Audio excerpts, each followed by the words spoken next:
never thought I'd be raising a child again at 62. But when my brother passed away last year, and his wife Karen asked if my niece Sophie could stay with me during the week for school, I didn't hesitate. Sophie was 9 years old, and she needed stability. I had just retired from nursing. My house was quiet and empty, and honestly, I needed her as much as she needed me. After losing my brother, Sophie was the closest thing I had left to him. Those bright green eyes, that curious smile, she was his legacy, and I was determined to give her the best life I could. The arrangement seemed perfect at first. Sophie would stay with me Monday through Friday for school since I lived closer to her elementary school, and she'd go back to her mother Karen's house on weekends. Karen had moved to a smaller apartment across town after my brother died, and the commute would have been too much for a fourth grader. At least, that's what we told ourselves. Looking back now, I wonder if there were signs I missed even then. Those first few weeks were magical. Sophie and I fell into an easy rhythm. I'd make her breakfast. She loved my blueberry pancakes, and we'd talk about everything and nothing while she got ready for school. She'd tell me about her friends, about the books she was reading, about her dreams of becoming a veterinarian. After school, we'd do homework together at the kitchen table, and then she'd help me make dinner. Simple things. Beautiful things. She seemed happy, thriving even. Her teacher sent home glowing reports about her progress, her behavior, her enthusiasm for learning. But then, about 6 weeks into our arrangement, something changed.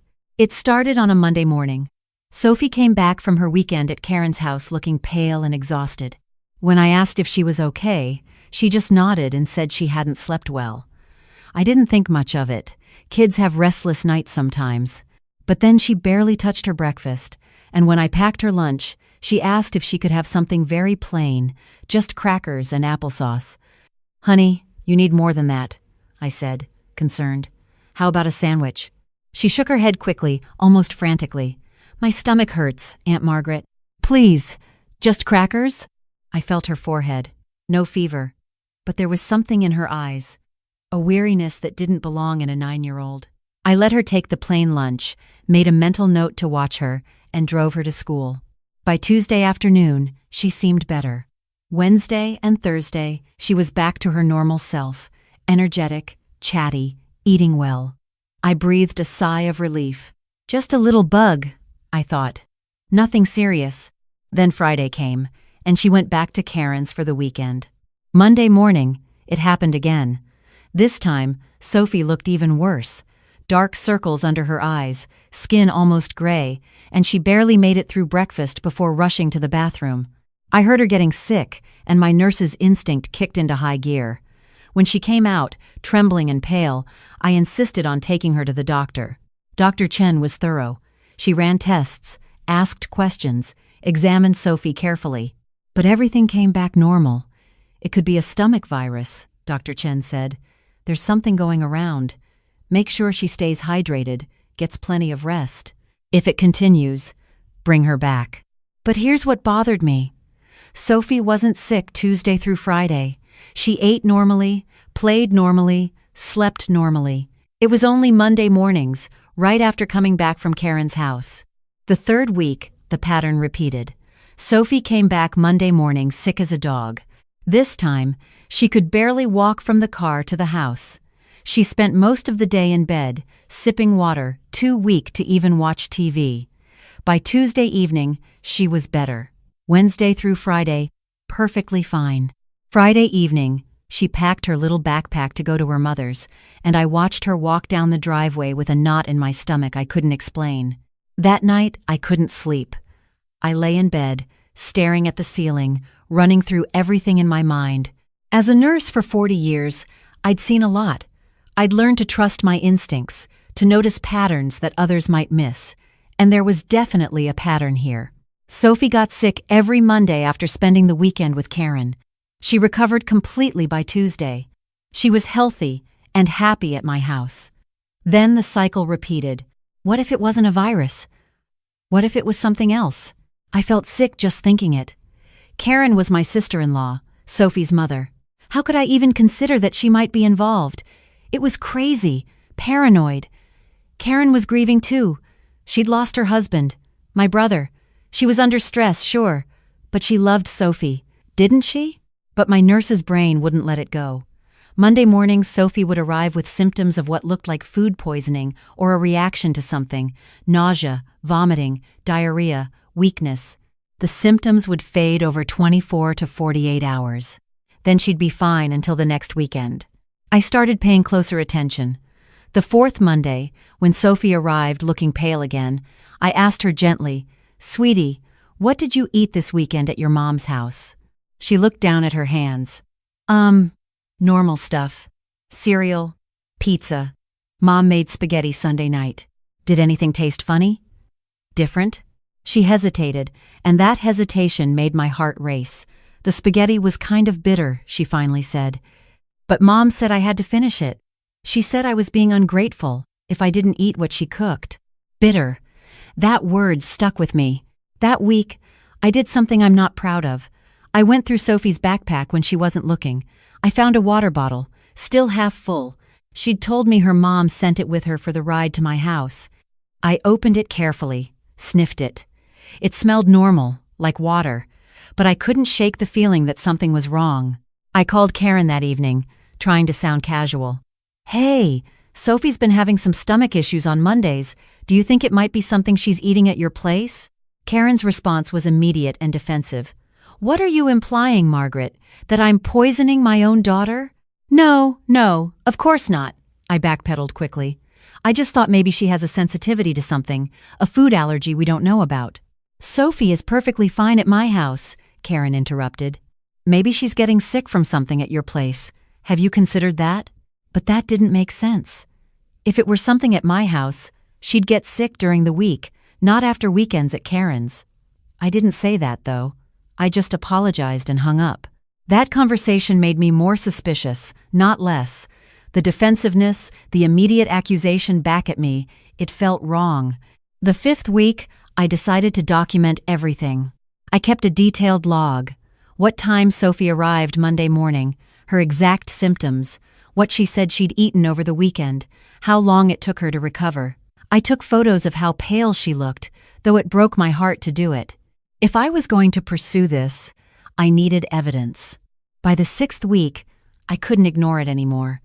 Sophie arrived Monday morning so sick she could barely stand. She threw up in my driveway before we even made it inside. I carried her to bed.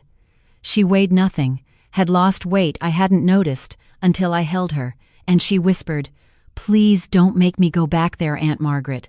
Please." My blood ran cold. "Go back where, honey?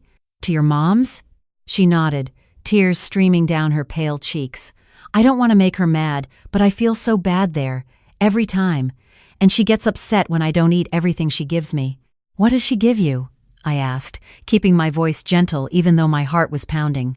"Special smoothies. She says they're healthy, that I need them because I'm too thin. But they taste awful, and after I drink them, I feel terrible." Special smoothies. I called Dr. Chen again, described everything. She said we needed to run more comprehensive tests, including checking for toxins. But she also said something that chilled me. "Margaret, if you suspect deliberate poisoning, you need to involve the authorities. This could be a case of Munchausen syndrome by proxy." I knew what that was. A caregiver, usually a parent, making a child sick to get attention, sympathy, or to appear like a devoted caretaker. It was rare, but it happened. Could Karen really be doing this to her own daughter? I needed proof, something concrete, something undeniable. That's when I made the decision that would change everything. I was going to install a hidden camera at Karen's house. I know how that sounds. Invasive, illegal maybe, definitely crossing a line. But I kept thinking about Sophie's pale face, her plea not to go back, the pattern that had been going on for 6 weeks. If I was wrong, I'd apologize and accept the consequences. But if I was right, a child's life was at stake. Karen had given me a key to her apartment months ago, for emergencies. I told myself this was an emergency. On a Wednesday afternoon, when I knew Karen was at work and Sophie was at school, I drove to her apartment. My hands shook as I unlocked the door. The apartment was small but neat. Photos of Sophie and my brother everywhere. It looked like a normal home. For a moment, I almost turned around and left. Was I really doing this? But then I thought of Sophie throwing up in my driveway, of her whispered plea, of 6 weeks of a pattern that made no medical sense. I took the small camera. I'd ordered it online, a nanny cam disguised as a phone charger, and set it up in the kitchen, plugged into an outlet where it had a clear view of the counter and table. It looked completely normal, just a phone charger. The camera was motion activated and would record to a cloud service I could access from my phone. I left quickly, locked the door behind me, and drove home feeling like I was going to be sick myself. That Friday evening, I watched Sophie pack her backpack with dread. "Do I have to go?" she asked quietly. I knelt down to her level. "Just one more weekend, sweetheart. I promise. I'm working on something. Can you be brave for me?" She nodded, but her eyes were full of fear. Karen picked her up at 6. I watched from the window as Sophie got into the car, her small shoulders slumped, and I had to resist every instinct to run out there and pull her back. Saturday morning, I checked the camera feed. Nothing unusual. Karen and Sophie making breakfast together, eating cereal, normal. Saturday evening, more footage. They were watching TV, eating pizza. Sophie seemed okay, maybe a little quiet. Sunday morning, nothing concerning. Sophie was playing in her room. Karen was cleaning. Then Sunday evening came, and I saw something that made my blood run cold. Sophie was sitting at the kitchen table, doing what looked like homework. Karen was at the counter, her back to the camera, preparing something. I could see her opening a smoothie blender, adding fruit, yogurt, normal ingredients for a healthy smoothie. But then she reached into a high cabinet, pulled out a small bottle, and glanced quickly toward Sophie before turning her back more fully to the camera. Her body language was furtive, secretive. She poured something from that bottle into the blender, just a small amount, then quickly put the bottle back and closed the cabinet. She blended the smoothie, poured it into a glass, and brought it to Sophie with a smile I could see even on the grainy camera footage. "Here you go, sweetie. Drink all of it. It's good for you." I watched Sophie's face fall. She looked at the glass like it was poison. "Mom, I don't feel good. Can I skip it tonight?" Karen's smile vanished. "Sophie, we've talked about this. You need proper nutrition. Your aunt doesn't feed you properly. Now, drink it. But it makes my stomach hurt." "Drink it." Karen's voice had gone hard, cold, all of it. "I'll wait right here."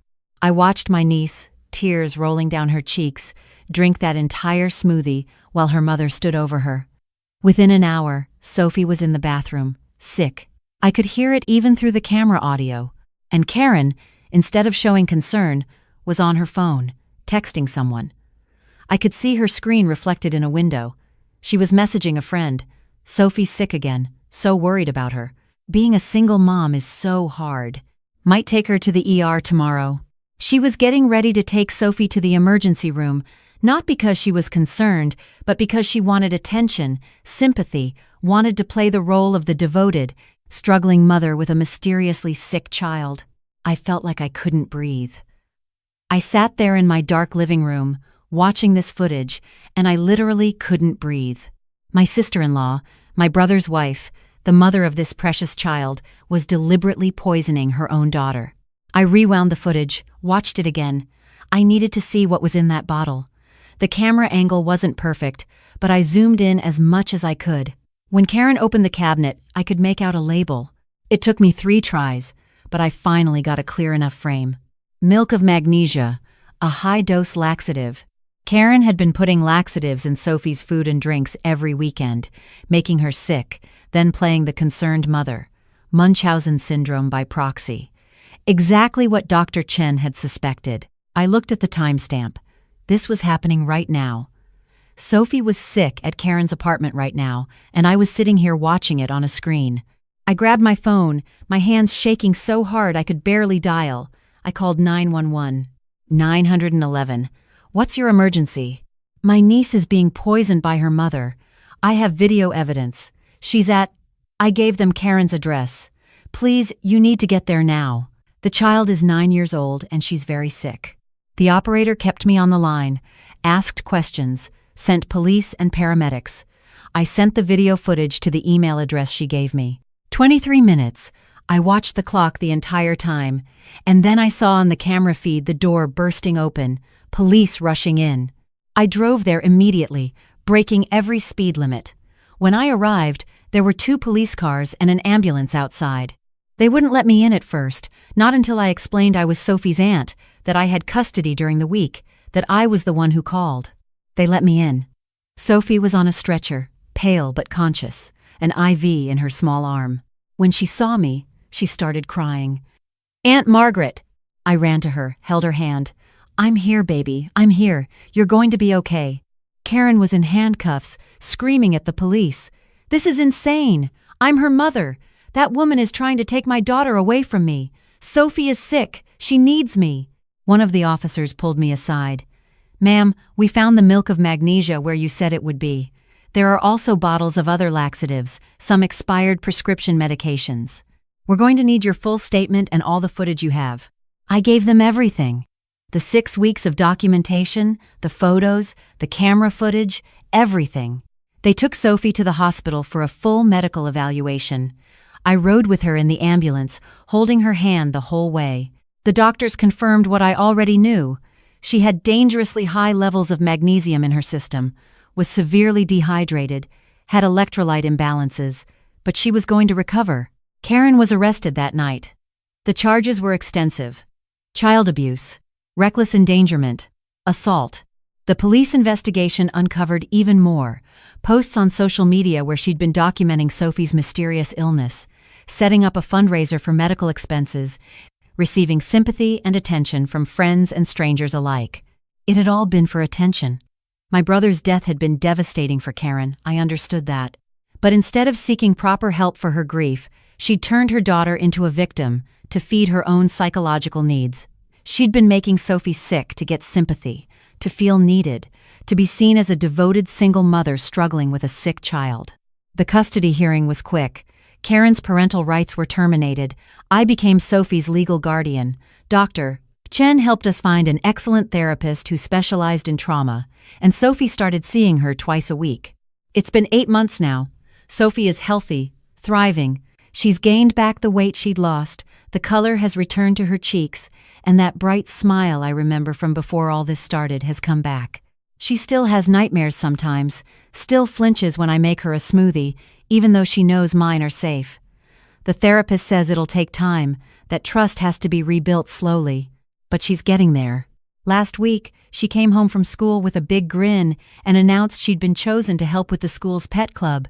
"I'm going to take care of the rabbit, Aunt Margaret. This is the first step to becoming a vet." My heart soared. She was dreaming again, planning for the future, being a kid. Karen is in prison, awaiting trial. I haven't spoken to her. I don't know if I ever will. Part of me, a small part, feels sorry for her. She was sick too, in her own way. But the larger part, the part that held Sophie while she threw up, that watched her suffer, that saw her beg not to go back, that part can't forgive. Sophie asks about her sometimes. Not often, but sometimes. "Is Mom getting help?" she asked me last month. "I hope so, sweetheart," I told her honestly. "But right now, the most important thing is that you're safe and healthy and healing." She thought about that, then nodded. "I'm glad I'm here with you, Aunt Margaret. I love you. I love you too, baby. So much."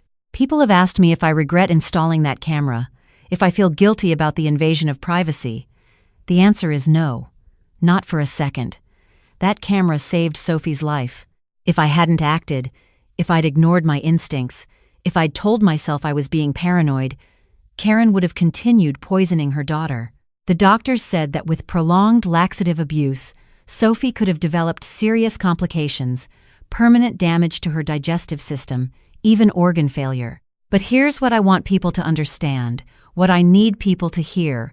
Trust your instincts. If something feels wrong, if a pattern emerges that doesn't make sense, if a child in your life seems to be suffering and you can't figure out why, investigate, ask questions. Don't be afraid to look crazy or paranoid. Don't worry about offending someone or crossing a line. I almost didn't install that camera. I almost talked myself out of it a dozen times. "She's the mother," I told myself. "You're being ridiculous.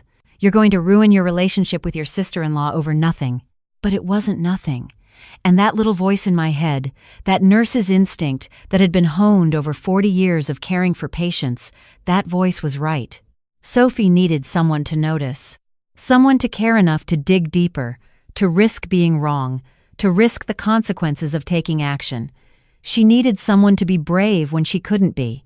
Last night, Sophie and I were making dinner together, her favorite, lasagna. And she looked up at me with those green eyes, my brother's eyes, and said, "Aunt Margaret, when I grow up, I want to help people like you helped me. Maybe I'll be a nurse and a vet. Is that possible?" I hugged her tight, this brave little girl who'd survived something no child should ever have to survive. "Sweetheart, you can be anything you want to be, anything at all." And I believe that. Because she's safe now, she's healing, she has a future. But somewhere out there might be another Sophie, another child being hurt by someone who's supposed to protect them. Another situation where the pattern doesn't quite make sense, where something feels off but everyone's too afraid to say anything. This is my message to anyone who might be in that position. Say something, do something, be brave. You might be wrong. I almost hoped I was wrong, but you also might save a life.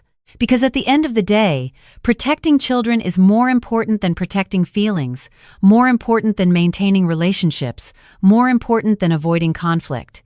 Sophie is alive and thriving because I listened to that voice that said something was wrong, because I chose to believe a 9-year-old's whispered plea over a mother's defensive anger, because I installed that camera, gathered that evidence, made that phone call.